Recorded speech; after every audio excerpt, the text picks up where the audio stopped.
to make a chance for... No, please do. No, it's not about journalism, it's about classroom. I don't know. We brought you here at great expense. I don't know what's the policy here at LSE? Do you allow kids to have, during the classes, Wi-Fi?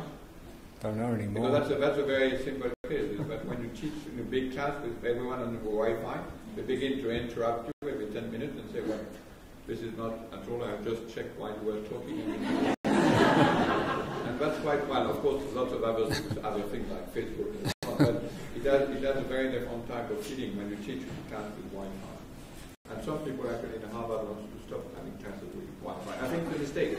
Yeah. Well, thank you. Would someone in the audience, please, or someone, can I ask for just like short questions or short, but rather than expositions, because yes. We've got people here who specialise in exposition. I'm thinking of Mr. Latour's discussion, the need for new words, or the need to sort of shed meanings that have accumulated for certain critical terms. And I'm thinking of certain articles in The Guardian that have started to discuss things like that the human body is now capable of experiencing the change in the climate, the sort of visceral sensitivity to change from when one was born to now. There's been a dramatic change. And wondering if there's, and the discussion going back to the Frankenstein and this thing where one was, you can imagine, scientist is in a certain zone of creating this Frankenstein and is now watching it run away. And whether, how would you, is there some metaphor for this set of very difficult to name tools that you're talking about, new words, what is the method or what is the model or metaphor for how the scientist, as it were, should now approach his creation? Leave it. But like thinking everyone's also asking easy questions tonight. Bruno, I think you should respond to that, or Craig. Well, I think it's also... No, because the climate is interesting because it's precise. I mean, Tony wrote a whole book on that, so you can answer that. But it's clear that it's precisely something that you don't feel on your body, but you feel it on the very artificial built body, which is a large part media, a large part science, a large part politics. And it's quite interesting because it's a prosthesis which allows us now to feel that the weather is out of joint, and absolutely not the sort of thing you would get synesthetically feel by yourself, because who would know about climate change just by yourself? But we have a very powerful, completely multimedia prosthetic system, which is, as you know, widely attacked by the climate skeptics. So it's pretty interesting because the dispute is also on breaking the instrument which allows us to feel that we are now in a time of climate change. And the climate gate actually is a nice case for rethinking a lot of things about journalism as well. So I'm not sure I understood exactly the question, but I answered it.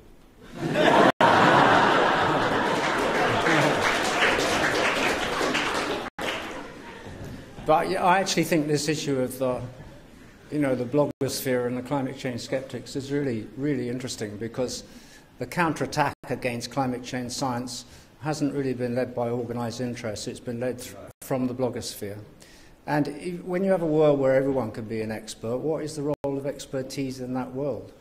How do you defend the authority of science when you can discredit scientists really quickly by people, when you read what they say, to me, you don't really know what they're talking about, but the two key scientists involved have both had to face tribunals from the university and from the state, and the proportion of people, you're asking about changing attitude, the proportion of people who are now sceptical about climate change science has leapt massively in many countries as a result of, I think, almost wholly the impact of the blogosphere. So I think, something really interesting and difficult going on about this. And there's also the issue of privacy. How can you live in a world with no privacy? I'm not sure that is a sort of feasible universe. You wanted to say something? No? Oh, sorry, I thought... Oh, sorry. No, he didn't. No, you wanted to stay silent. So... Oh.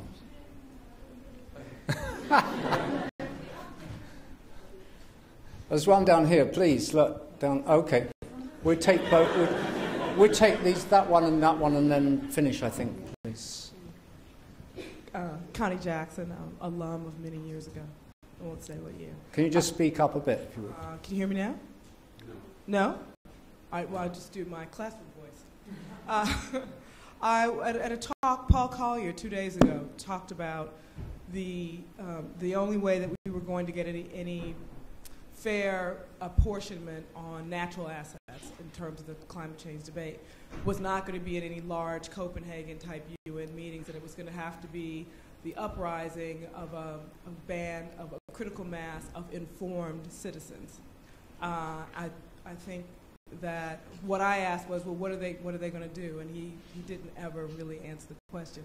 But I thought it was interesting that he feels that no longer are the major negotiating UN panels going to be sufficient to bring about what needs to happen for us to be able to live on the planet equitably.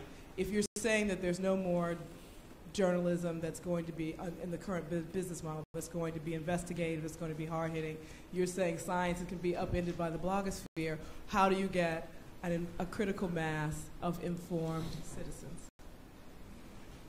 Well, I don't think that's what I am saying.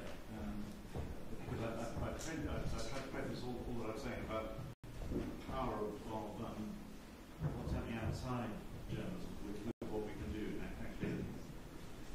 actually environment was one of the subjects that I cited. So on the start, I have our 6 environmental correspondents, one in China, one in America, because you can't cover that subject just from Britain. 4 have got PhDs, which is the kind of level of expertise I think you need now in order to interrogate controversies like climate change controversy.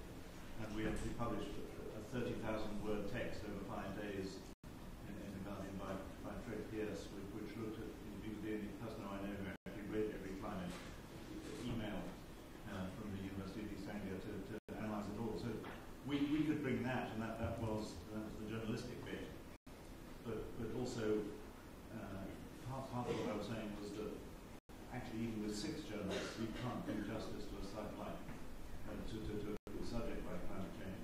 And we've got about 30 partner sites of people who just do this for nothing else. And I think our job there is to kind of audit them and satisfy. Alan, do you think would you mind if I just cut you off, because we have one last observation, I think, and then very quick response from Richard, I think, and we have to finish for English tea, to which Richard is now well accustomed. English tea. Disgusting. Yeah, disgusting. Quite right, like many things Linda about British imperialism. Geography here. I want to take up an issue with Julia, but I think it has broader relevance to Richard's work.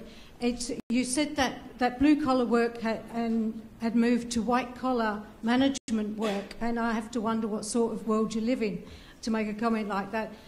Services is actually no less dirty hands than other forms of work, but what it is, in fact, it represents more degraded working conditions, for instance, in the shifts from jobs to contracts, real jobs to contracts. It's in the structures of it's also rebalanced the power of labour and capital in favour of capital, such as allowing firms to move service suppliers around, which is actually moving cheap labour around, and also in overseas investment, which is what trade in services is, overseas investment in services. That also offers nothing in jobs. It's also another cheap labour mechanism. So it worries me that the head of sociology is dealing with a shift from manufacturing to services as some sort of colour of collar phenomenon. You better comment, I think. No, yes. no, I mean, I wasn't implying that at all, and I completely sort of agree with you. What I was trying to point out is that in a lot of theories of work, there was the assumption that somehow managerial and professional work would be satisfying, give autonomy, be creative, all of these things. And there has been a great growth in the managerial professional sector. And I was just trying to point out that in some of Richard's recent writing, he's showing that the nature of that work, I mean, his argument in The Corrosion of Character is that the nature of that work means that this work, which should be much more satisfying, which should be a basis of a kind of cohesive narrative isn't functioning in that kind of way. I mean, actually, I think, as I said, it's an exaggerated account, and I'm more sympathetic with some other accounts. But that's the point I was trying to make, not in any sense saying that there isn't manual work, and a lot of it's shifted overseas. As you know, that's been one of the kind of issues with it. But anyway, let's leave it there, because we're... Richard, very quickly, maybe. I want to just make a very quick response to your really excellent question. You've touched a kind of nerve which in the very first, for me, in the very first book I wrote, which is a book called The Uses of Disorder. I wrote it at a time in the 60s. I was somewhat, well, I was very militant. I was constantly confronted by old lefties who say, well, what's your strategy? What do you want? And the answer to that is you don't need to know. You don't have to have an alternative to government programs, protest, to have a protest. The fact of simply being resistant, going on protest for its own sake, is a way of, if you like, put this politely, starting a dialogue in society. And my view of this, and I've kept this all my life, I mean, I'm a good socialist in one way, but that anarchist vision always served to me that when we talk about social action, what we mean is not, I think, for real social action, knowing exactly what we want to achieve or how we're going to achieve it. It's simply to express resistance and protest and see what happens as a result of that. And that's what I think should happen in the environmental movement now. If it's something that can't be informed by an alternative, it's still a reason to resist what is. So you bring me back to the thing I wrote about when I was in graduate school. Imagine, I showed this to one of my professors who said, don't print this while you're still in university. But I think it's, for me, the strategy on the left. We've got to get out of policy making. We have to get out of that kind of discourse and think about something where we're more reactive and more expressive without this kind of design of alternatives. So I thank you for this question. It really rejuvenated me by it. Can I just ask you to thank Richard, thank our panel, but before you do so, just to remind you, there is tea now, but it's supposed to reassemble sharp at 4:30 for the next equally impressive panel. So please say thank you to this particular one.